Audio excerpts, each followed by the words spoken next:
அவனியாகி அறியொணா பொருளதாகி தொண்டர்கள் குருவுமாகி புகழறு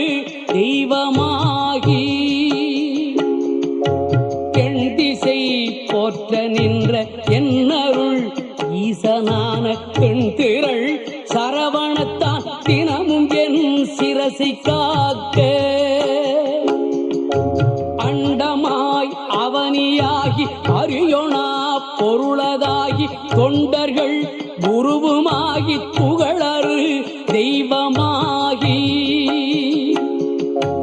எண் திசை போற்ற நின்ற என்னருள்